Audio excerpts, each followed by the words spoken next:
Welcome back, everyone, to the Don Lemon Show. I have the pleasure of being joined today by Dr. Bandy Lee. Dr. Bandy Lee is a forensic psychologist and academic whose work has focused primarily on violence and a book on the psychology of the former president himself, President Donald Trump. Dr. Lee, thank you so much for coming on. The name of your book is The Psychology of Trump Contagion. The subtitle, I think, really explains what it is. The subtitle is what? An existential threat to American democracy and all humankind. Hmm. Did you witness that last night on the debate stage with Donald Trump? Yes, absolutely. I would rather have not had such an exaggerated title, but it's unfortunately the truth. And yes, I became all the more concerned last night. Let's talk about, folks are talking about, the Donald Trump's lies that he wasn't checked and so on. And that's a possibly or probably a bigger threat to our democracy than Joe Biden's performance. But the thing I think that is trending today, that is catching fire, is the chaos among Democrats and even maybe at the White House and the administration, and that's Joe Biden's performance. So, can you tell me your impressions, and then we'll talk about the former President Donald Trump. Your impression of President Trump and President Biden and Trump's cognitive health after last night's debate.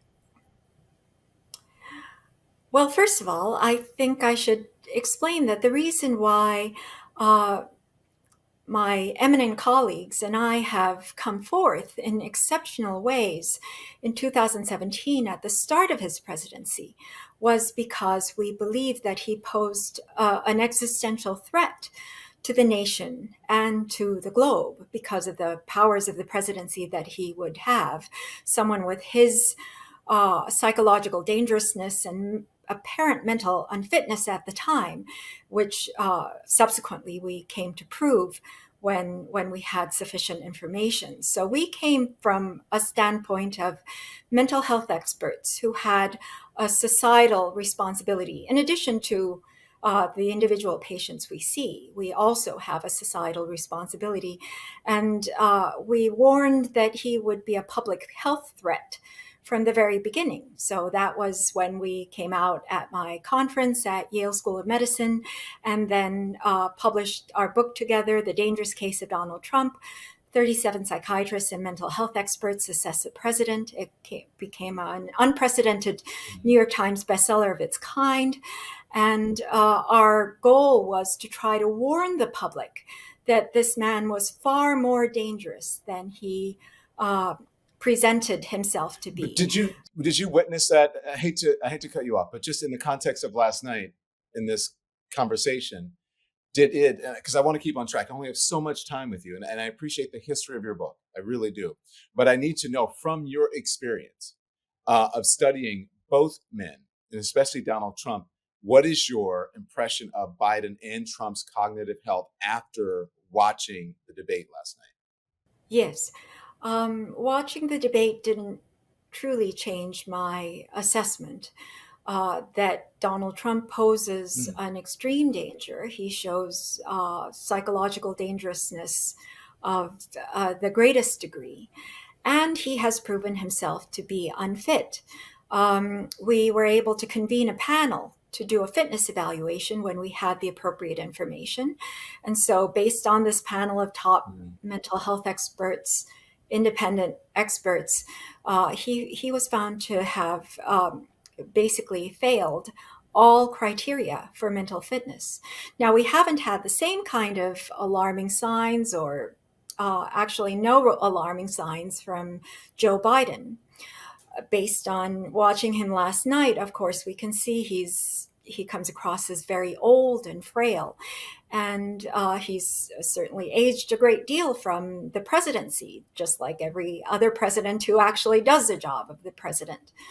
And so I can see how his impression would be very dramatic to people.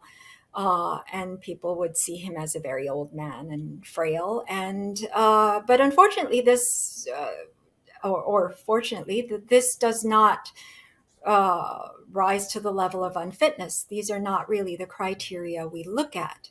In fact, he hasn't presented him as being psychologically dangerous. And from his performance, he has actually proven himself to be mentally fit.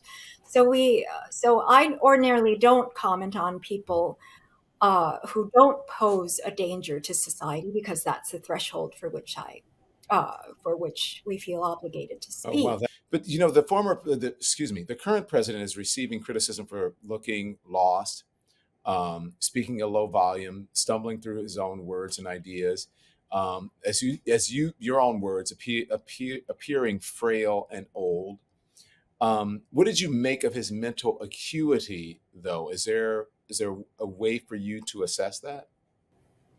Yes, I have found no concerns whatsoever as for uh, what is required for fitness for the presidency. In other words, the things that we evaluate are the ability to take in facts, information, and advice, the ability to process that information, manipulate it in ways where he can uh, consider multiple scenarios, and to make decisions while considering consequences of his decisions, as well as his ability not to be dangerous to the public. And he's met all those criteria.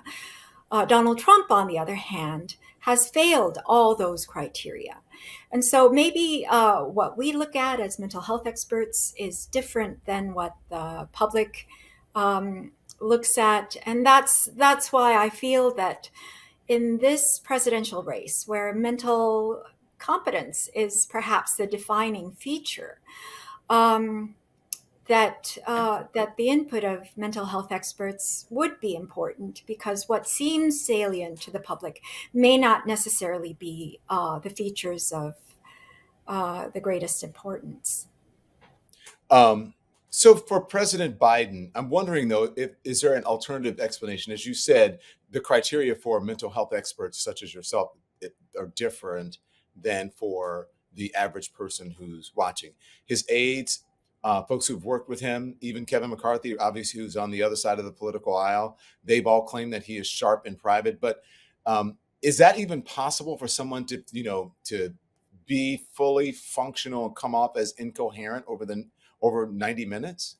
I'm not sure he came across as being that incoherent. There were times when he had word finding difficulties or there were pauses, but those were quickly recovered, and he regained himself in terms of facts, Doctor, reasoning. I think it would be better if I played this so that you can respond to it. And hold your thought. I want to play this. This is when he's talking about the border patrol and what's going on with the border. And even the former president at the end said, I have no idea what he said, and I'm not sure he even knows. Here it is. Let's play it, and then I'll get you to respond. The total initiative relative to what we're going to do with more border patrol and more asylum officers. President Trump? I really don't know what he said at the end of that sentence. I don't think he knows what he said either. Look.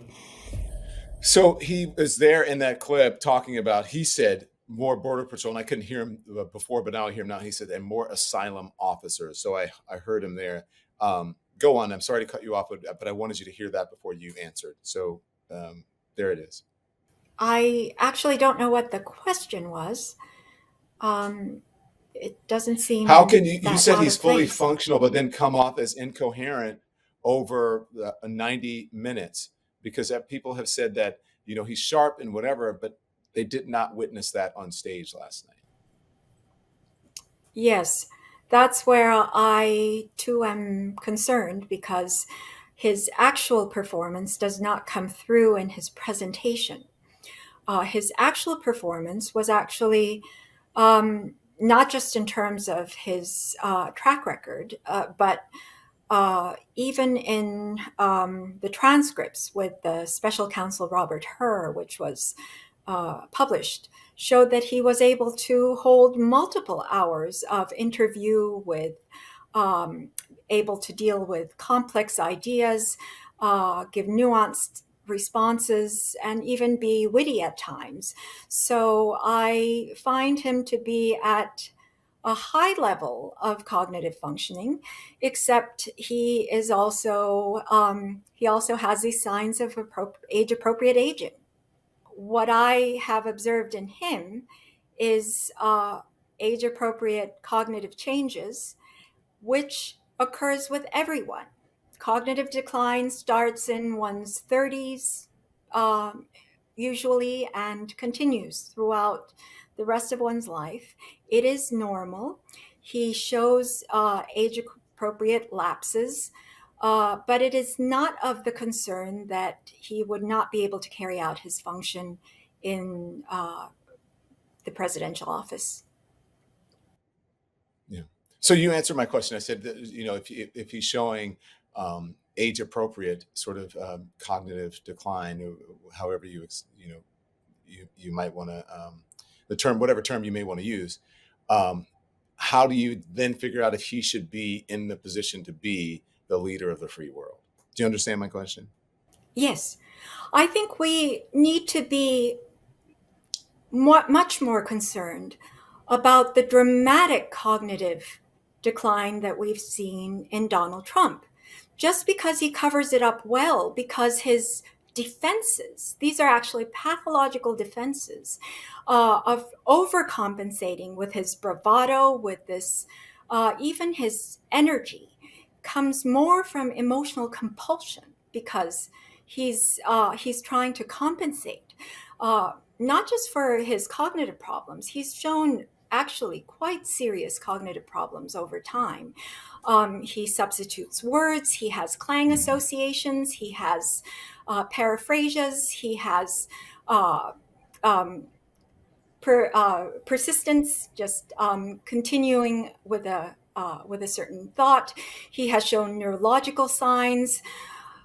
He is the one who does not show age appropriate decline, but rather a rapid decline in certain areas and has shown alarming signs.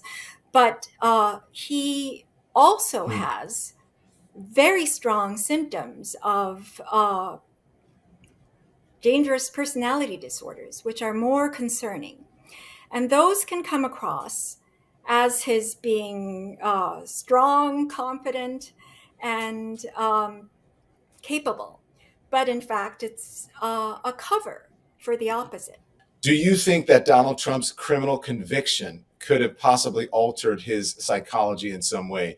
All of the court cases and criminal and civil cases that he's been involved in, do you think that could have altered his psychology in some way? Yes, very much so. It was very stressful for him. He was confined in a courtroom for 5 weeks and forced to face reality, which he has a hard time dealing with. And then it just came out in terms of extremely violent, belligerent language when he left the courtroom, even calling Joe Biden and the judge a devil. He was provocative in ways that his followers um, were engaging in violent rhetoric, that people had to come and murder the judge and pretty much have a violent insurrection. So yes, he deteriorated greatly, and he had to use the occasion to try to pump himself up. And that's when also all the donations flooded in because people sensed that he emotionally needed this. We don't realize to what degree we have responded to him by coddling his psychology, by buttressing him so that he will not fall apart.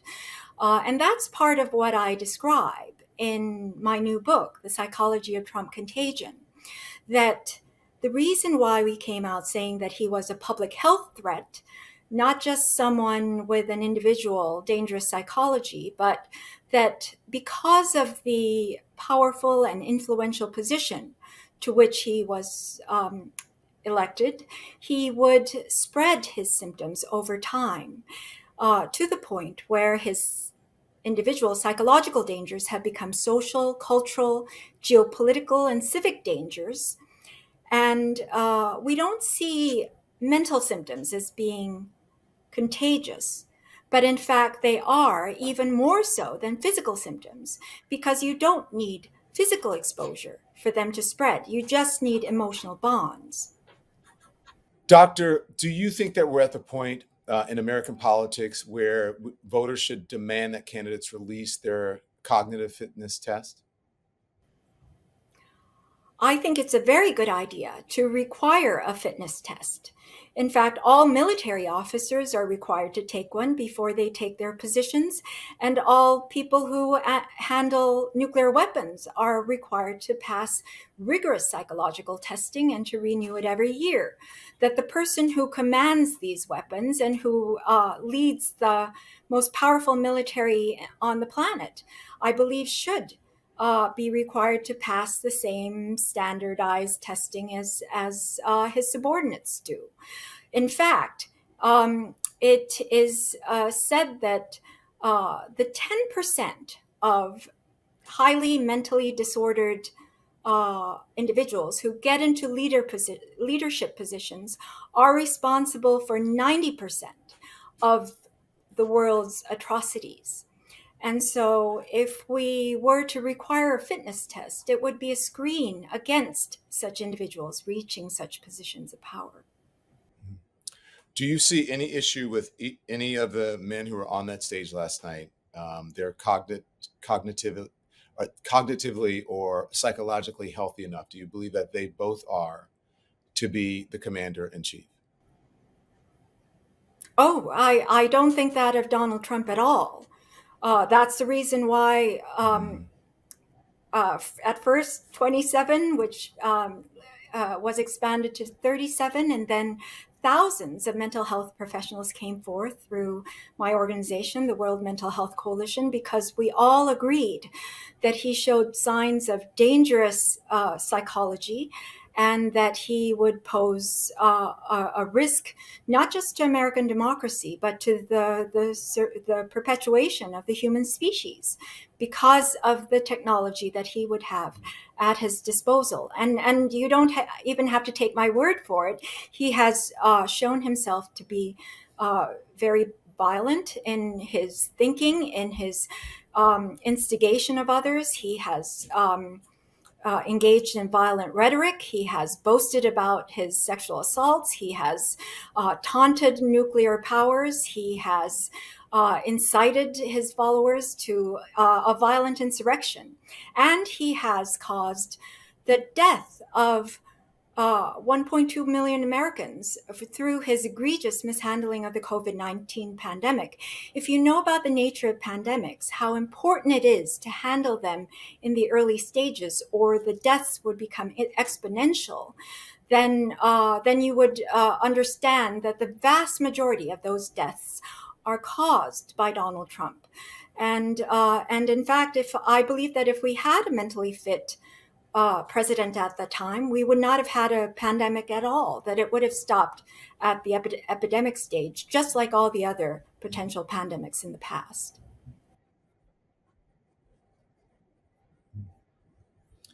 Dr. Bandy Lee, we appreciate you joining us, and we appreciate your expertise and your insight. Thank you, Doctor. You be well. I appreciate you joining us on The Don Lemon Show.